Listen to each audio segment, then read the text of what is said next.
Welcome to Cybersecurity HQ's daily news report for December 6th, 2024. We've got a ton to cover today. Everything from scattered spider arrests to Google open sourcing new tools and a bunch of vulnerabilities that are making headlines. Yeah, let's just jump right in. So the big news today is the arrest of Remington Ogletree, a 19-year-old linked to the Scattered Spider cybercrime group. He's facing charges for his alleged involvement in some phishing attacks. These were targeting telecom and financial institutions. And what's really interesting here is the contrast between, the typical sophistication of Scattered Spider's tactics. Think about like the MGM Resorts and the Zero-Catopus breaches, and then these sort of amateur mistakes this guy made. Yeah, it seems like classic overconfidence leading to some careless errors. Exactly. Using a personal iCloud account and phone number during the attacks. Yeah, so both are Even wrong. had laundered funds delivered to family addresses. I mean, talk about OPSEC 101 failures. It definitely made him an easy target for law enforcement. It makes you wonder about the level of vetting and training within these cybercrime groups, too. Absolutely. Anyway, moving on.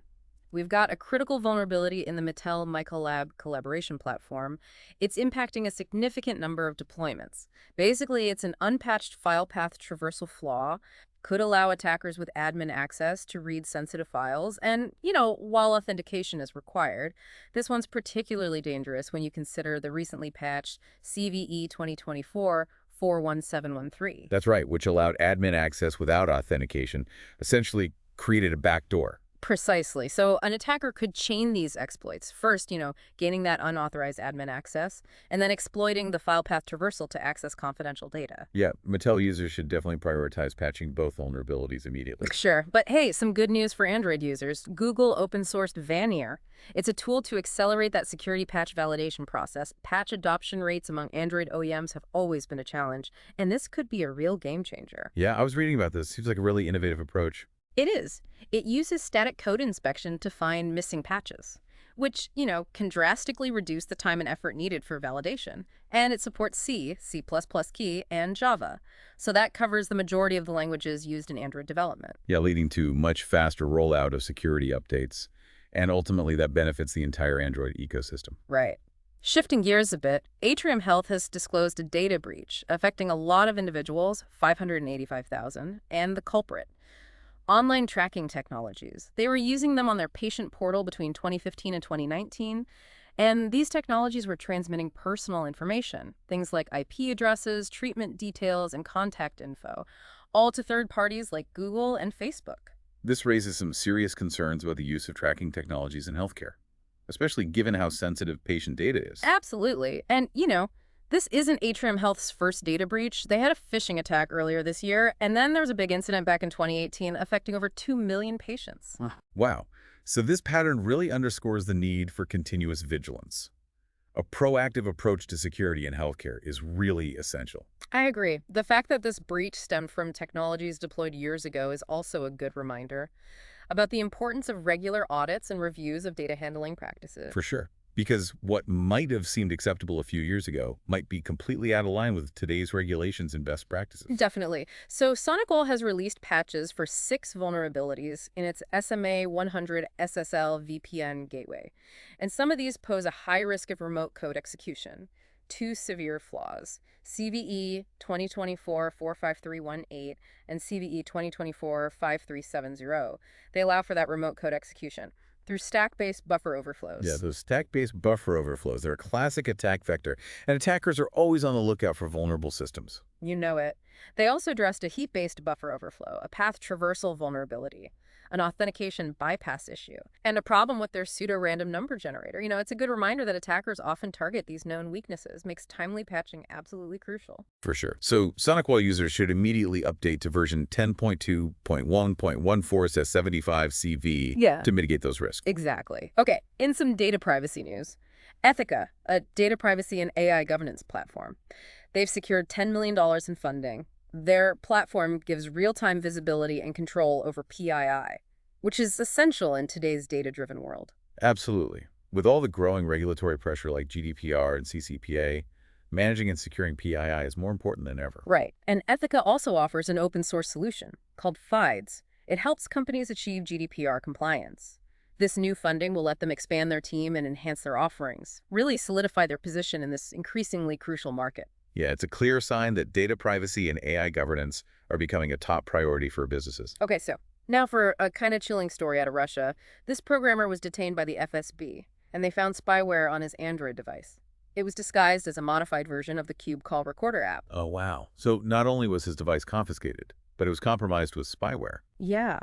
And it really enabled a frightening level of intrusion. I mean, it could track his location, record his calls, log his keystrokes, and even access encrypted messages. Wow, that's scary. Seems like something out of a spy thriller. It does, and you know the spyware. It bears a resemblance to Monocle, which was a potent surveillance tool documented back in 2019. Yeah, I remember that. So this incident, it really highlights that growing use of modified apps for surveillance and just how important it is to really scrutinize app permissions before granting access to sensitive data. Couldn't agree more. Now in the world of machine learning, researchers have uncovered multiple vulnerabilities in popular open source ML frameworks, including MLflow, H2O, PyTorch, and MLeap.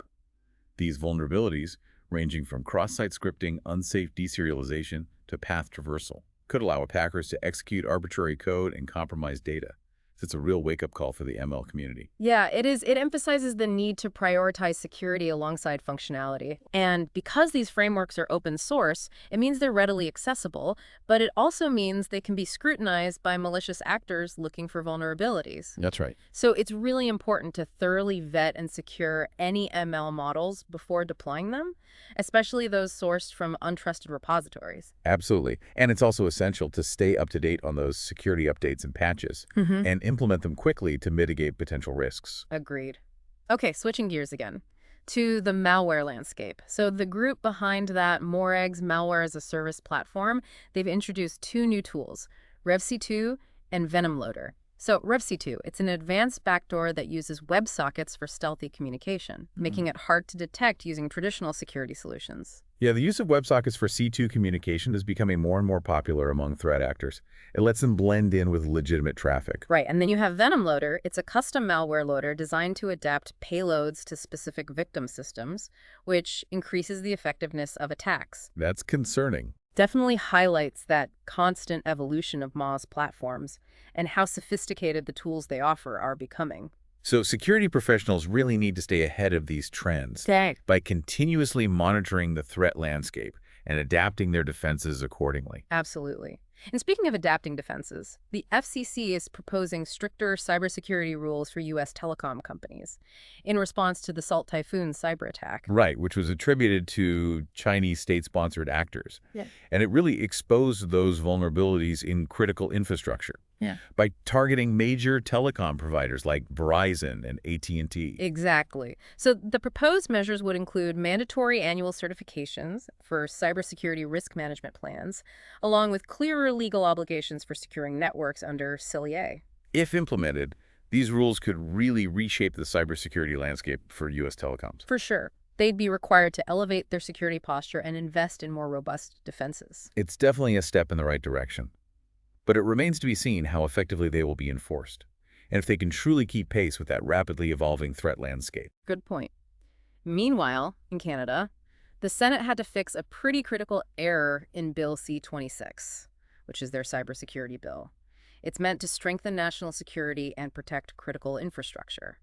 But a drafting mistake almost led to the repeal of half the bill's provisions. Oh, wow. Thankfully, the Senate's amendment rectified the issue, but the bill is facing further delays now as it goes back to the House of Commons for approval. This really highlights the complexity of cybersecurity legislation and the importance of careful scrutiny to make sure that these well-intentioned laws don't accidentally undermine security. Absolutely.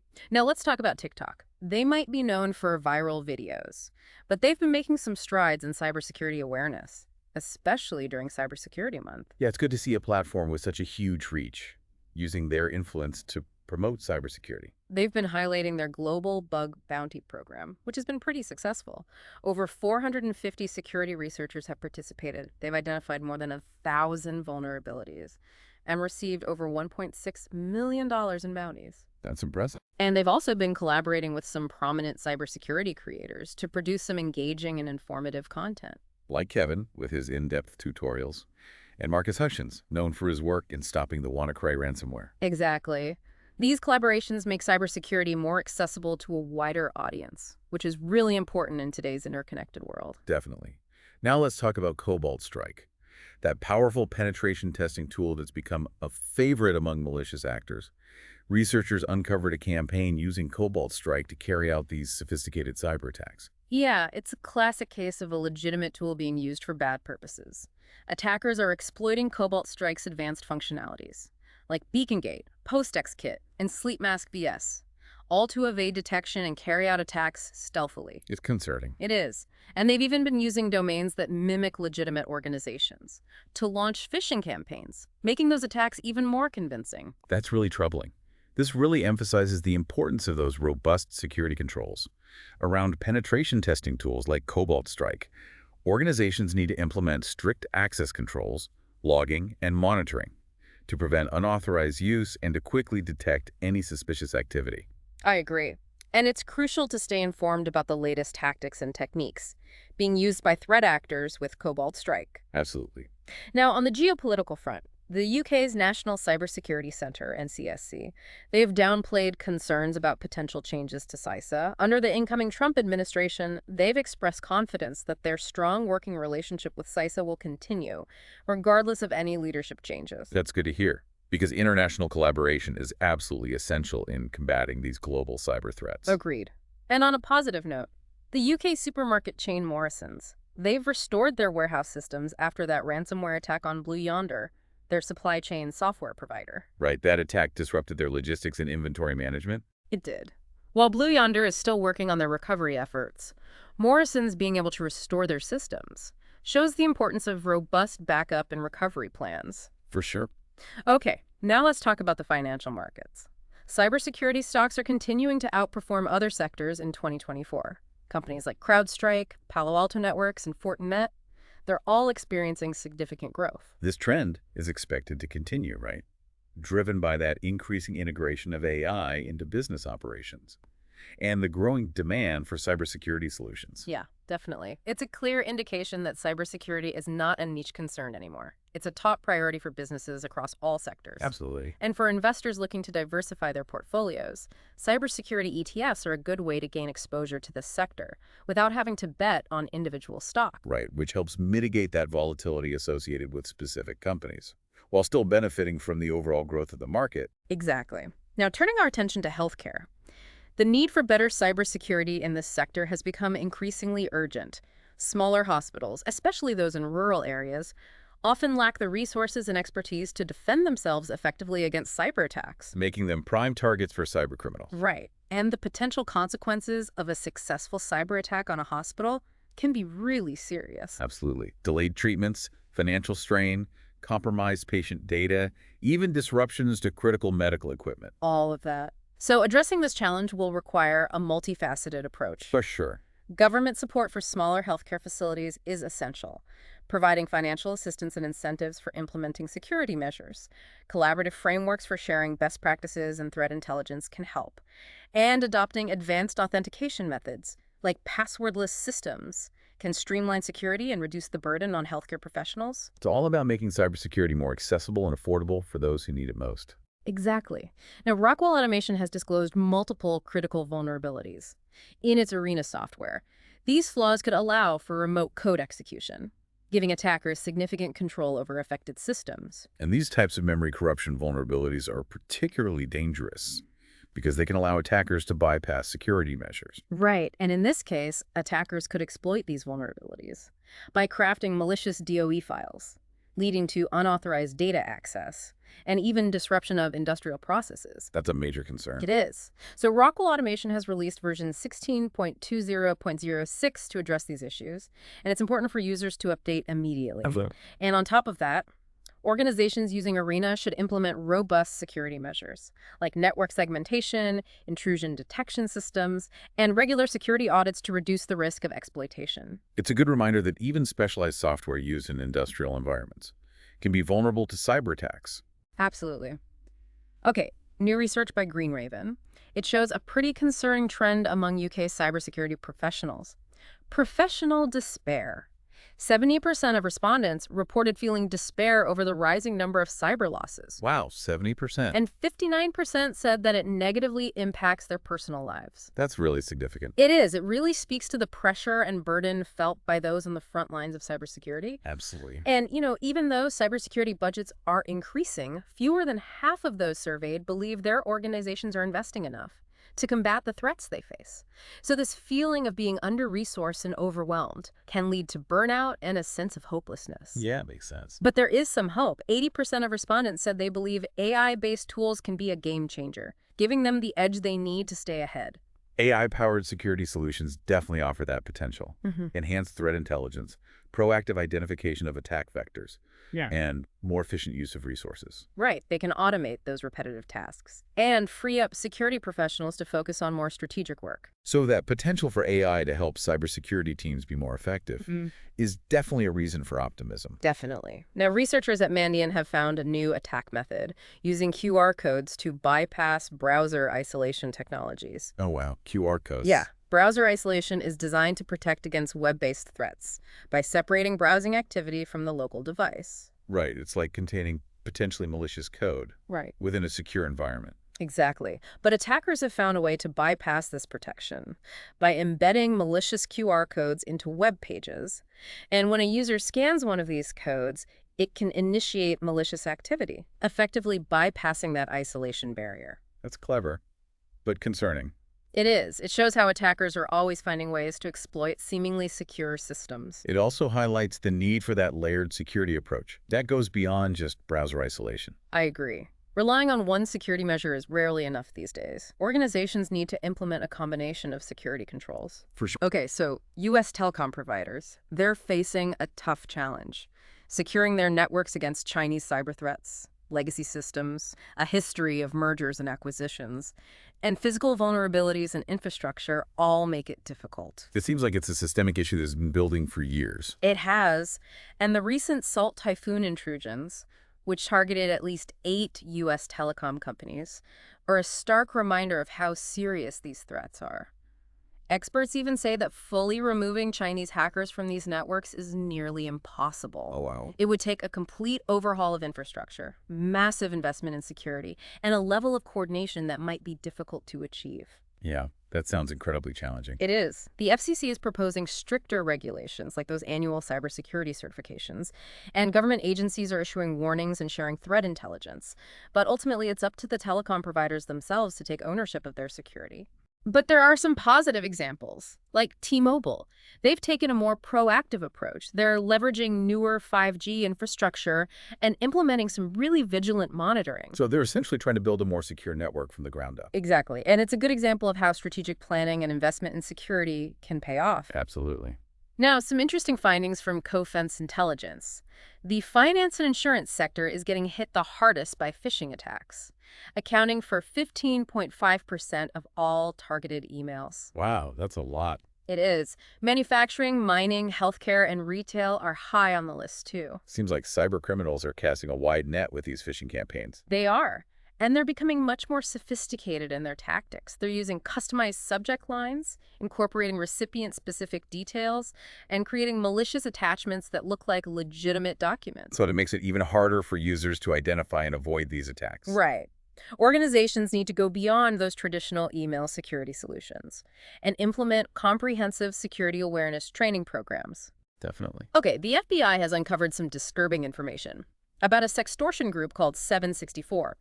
They use traditional cybercrime tactics and manipulative strategies to exploit victims, causing both emotional and financial harm. I read about this. It's awful. It is. They're using things like SIM swapping, IP grabbing, and social engineering to gain access to victims' accounts and personal information. And they've even been running fake suicide prevention channels to lure vulnerable individuals, exploiting their trust and desperation. That's horrible. It is. It's a chilling reminder of the darker side of the internet and how important it is to be aware of online safety. Absolutely. And this case also highlights the importance of verifying the legitimacy of online resources and being careful about sharing personal information online. Couldn't agree more. In a kind of unexpected turn of events, the Russian cyber espionage group Turla has been found exploiting the infrastructure of another hacking group. Oh, wow, really? Yeah. Lumen's Black Lotus Labs discovered that Turla hijacked a command and control server that was being used by the Pakistani-linked group Storm 0156. Interesting. So this gave Turla access to Storm 0156's data and tools, essentially turning their own weapons against them. Wow, that's a pretty bold move. It is, and this incident demonstrates just how complex and unpredictable the cyber threat landscape is. Absolutely. It also highlights the importance of securing infrastructure and implementing robust access controls to prevent unauthorized access, even from unexpected sources. Sure. Now, Amazon Web Services, AWS, they've announced their strategy for migrating to post-quantum cryptography, PQC, in anticipation of the threat from quantum computers. Right, which, with their immense processing power, could one day make current encryption methods obsolete. Exactly. So AWS will keep using traditional 256-bit symmetric cryptography for data at rest, but they plan to implement PQC for negotiating symmetric keys and establishing a root of trust within their services. That makes sense. They've also updated their open-source cryptographic library and published recommendations for organizations to start their PQC journey.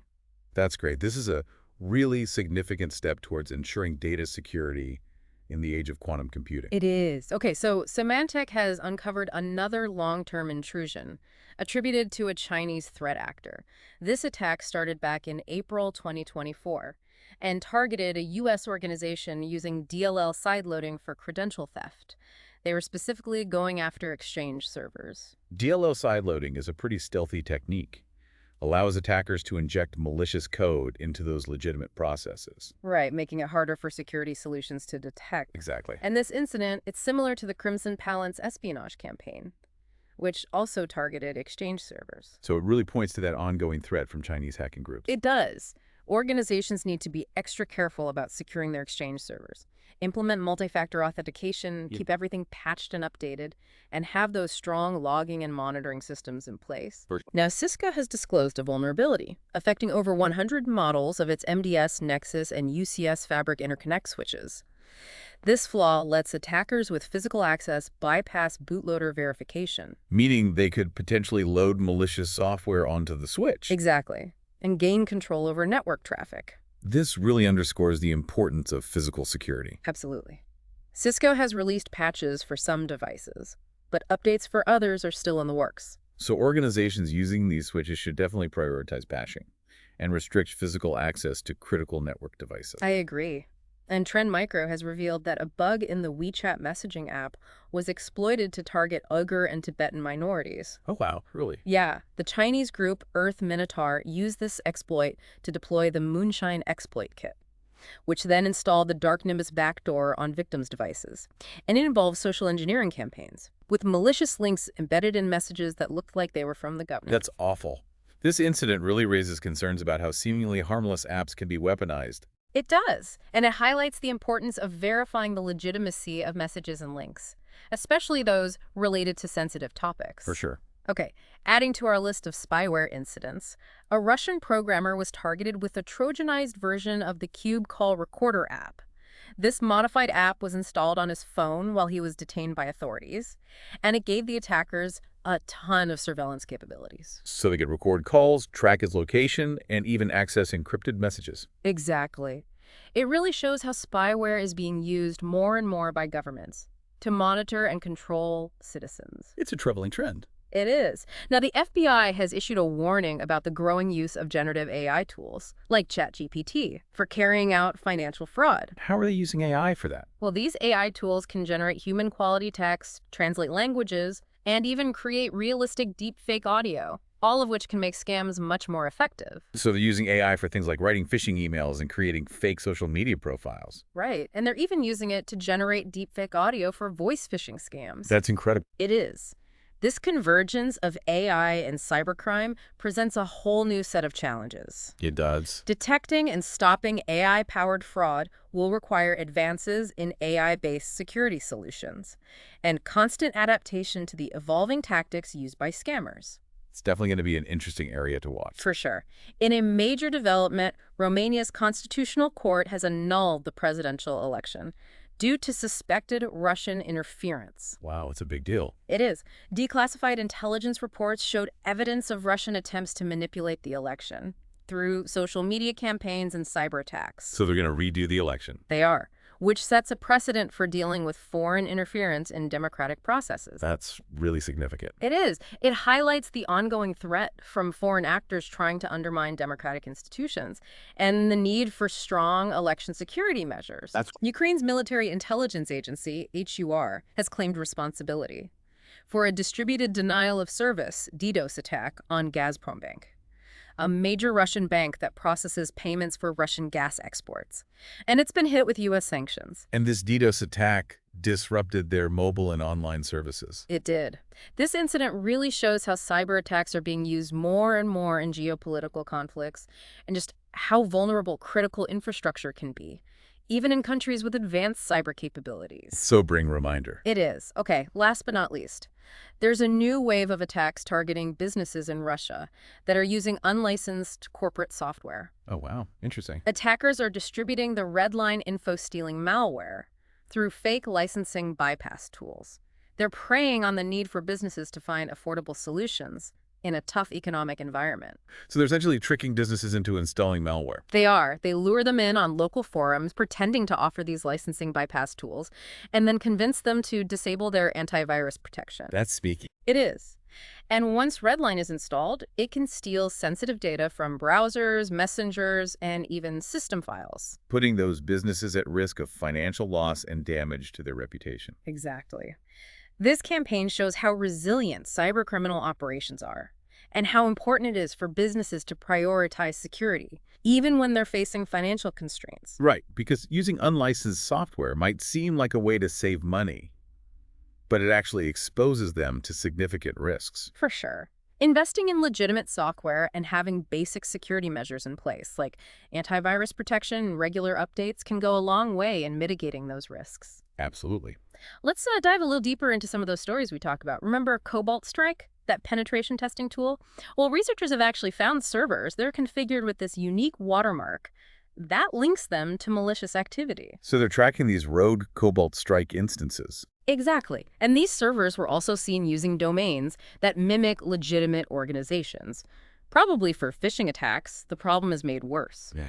Because there are so many pirated Cobalt Strike versions out there, which of course have no tracking or control mechanism. Make it pretty tough to track down the bad guys then. Yeah, and they're always trying to stay one step ahead. That's why continuous monitoring and proactive threat hunting are so important. You got to detect and respond to these Cobalt Strike intrusions before they can do any real damage. Makes sense.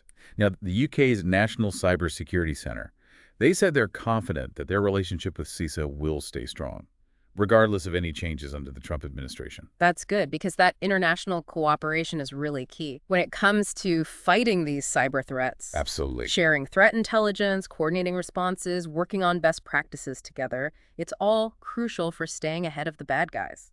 Definitely a good reminder that we need to be united on this, no matter the politics. Exactly. Speaking of recovering from attacks, Morrison's, that UK supermarket chain, they finally restored their warehouse systems after that ransomware attack on Blue Yonder, their supply chain software provider. Right. That attack really messed with their logistics and inventory? It did.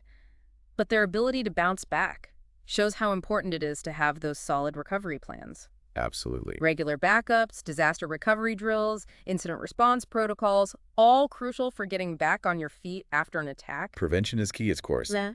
But knowing how to recover is just as important. Agreed. Switching gears to the markets, cybersecurity stocks are still doing well, despite the volatility.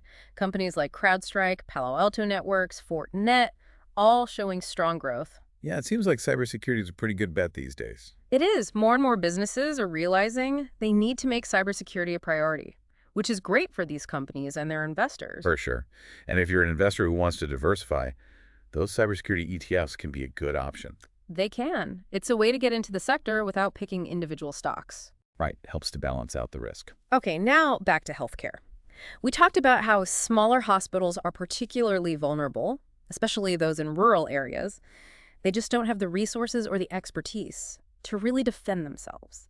And those consequences can be really severe. They can. Imagine a hospital hit with ransomware. Their IT systems are down, patient care is disrupted, treatments are delayed. It could even put lives at risk. That's a scary thought. It is, and financially it can be devastating for these smaller hospitals. It might even affect their ability to provide basic services. So what can be done? Well, government support is key. Financial assistance, incentives for security improvements, and maybe some frameworks for sharing best practices and threat intelligence. Right, so everyone's on the same page. Exactly. And things like passwordless systems can help too. They make things more secure without adding to the burden on healthcare workers. Makes sense. So we talk about those vulnerabilities in Rockwell Automation's Arena software. Right, those memory corruption issues. Use after free, out of bounds, write and read, uninitialized variable vulnerabilities, all classic examples. That can have serious consequences if they're exploited. Like giving attackers control over the system. Exactly. They could access data, mess with industrial processes, even cause damage to equipment. So patching is crucial. Absolutely. Rockwell Automation has released version 16.20.06 to fix these issues. And organizations need to update right away. Right. But patching is just the start. It's important to have other security measures in place too, like network segmentation, intrusion detection systems, regular security audits. It's all about layers of protection. Exactly. Now that research from Green Raven about the despair among UK cybersecurity professionals, it's a good reminder that this job takes a toll. It does. 70% feeling despair. That's a really high number. It is. And a lot of them said it affects their personal lives too. They're constantly dealing with these threats, often feeling overwhelmed and under-resourced. So it's important to create a supportive environment. Absolutely. Offer opportunities for professional development, recognize their hard work. It can make a big difference. And it's not just about preventing burnout. It's about keeping those talented people in the field. Exactly. Now, those QR codes being used to bypass browser isolation, that was a pretty clever attack. It was. Shows that attackers are always looking for new ways to get in, and that relying on one security measure is just not enough. So a multi-layered approach is key. Definitely. Network security, endpoint protection, email security, firewalls, training, you need it all. Makes sense. So those U.S. telecom providers, they're facing a real uphill battle when it comes to securing their networks. They are. All those legacy systems, the mergers and acquisitions, the physical vulnerabilities, it's a mess. And those Salt Typhoon attacks showed how serious it is. They did. Some experts even say getting rid of those Chinese hackers completely is almost impossible. Really? Yeah, it would take a huge overhaul and a ton of investment. That's daunting. It is. But there are companies doing it right, like T-Mobile. Right, they've taken a more proactive approach. Exactly. Using newer infrastructure, strong security measures, good example to follow. Definitely. Now, remember those findings from Cofense Intelligence about the finance and insurance sector being the top target for phishing attacks. Yeah, it's not surprising. It's not. They deal with so much sensitive data, but it's also about the human element. Right, people in those roles might be more likely to click on something suspicious. Exactly. They're often under pressure, dealing with urgent matters. And the attackers are getting better at making those emails look real. They are.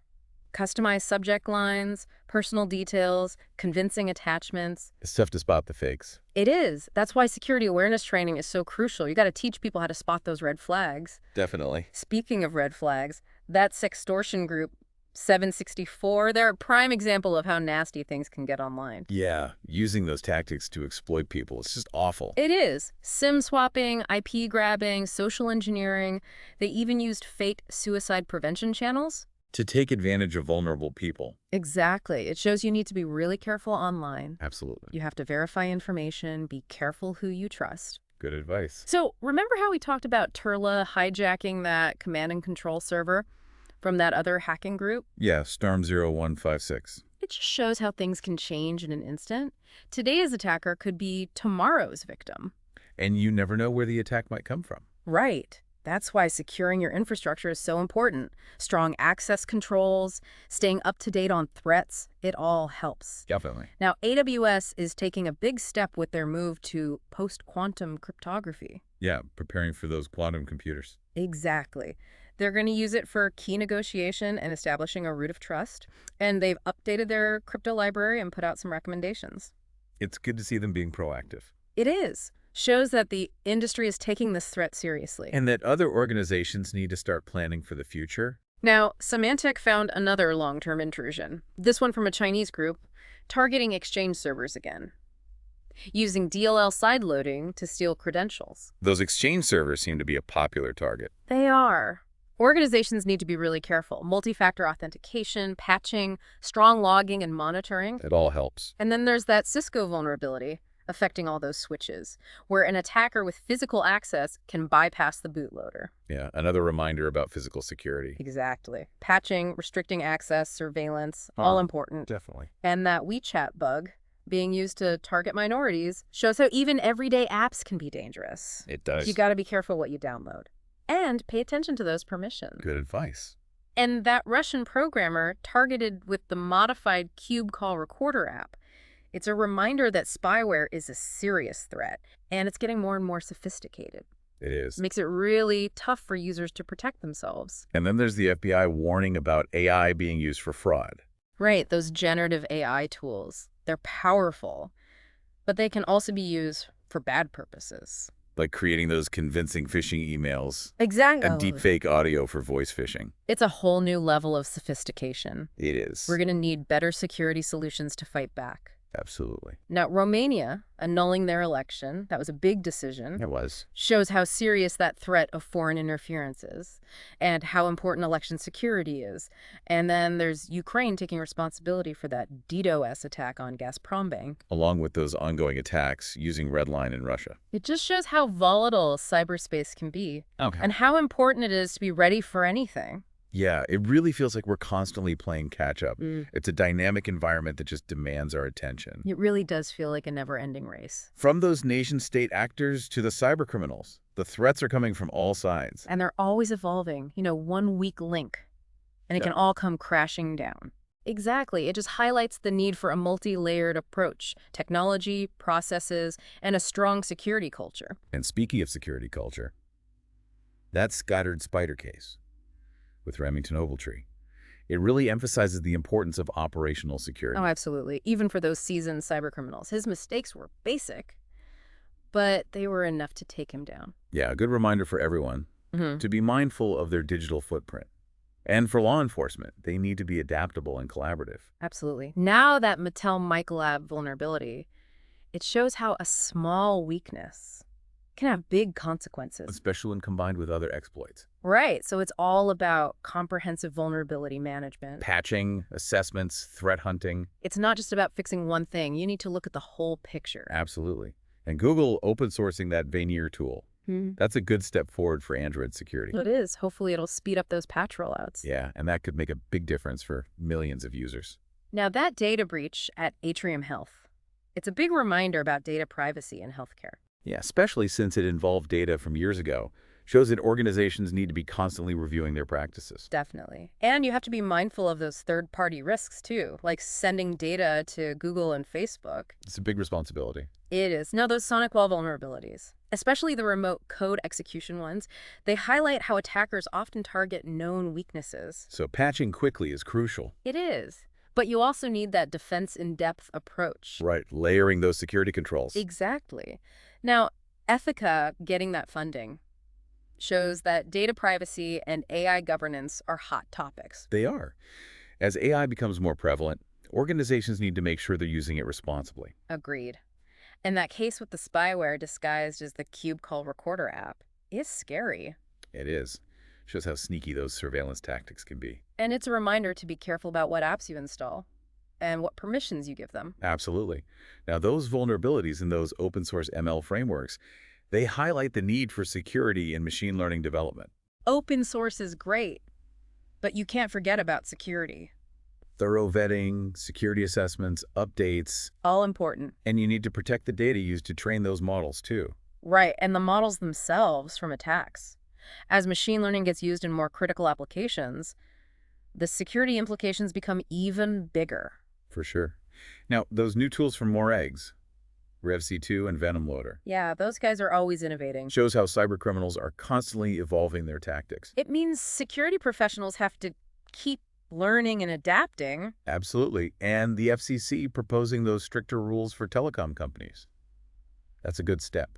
It is. But we'll have to see if it's enough. Yeah, the Salt Typhoon attack showed how vulnerable those networks are. It did. It's about more than just protecting data. It's about national security and our economy. Absolutely. Now, that error in Canada's cybersecurity bill, Shows how complex this stuff can be. It does. It's a good reminder to scrutinize these laws carefully. And to have experts involved in the process. For sure. Now, TikTok doing those cybersecurity awareness campaigns, that's a good thing. It is. They have a huge audience. Yeah. So they can really reach a lot of people. And those bug bounty programs are really valuable. They are. Now, Cobalt Strike being misused by attackers Yeah, that's a problem. shows that any tool can be dangerous in the wrong hands. You need those strong security controls in place. Access controls, logging, monitoring, audits. And don't forget about those pirated versions. Right, they often lack those important security features. So always stick with the legitimate software.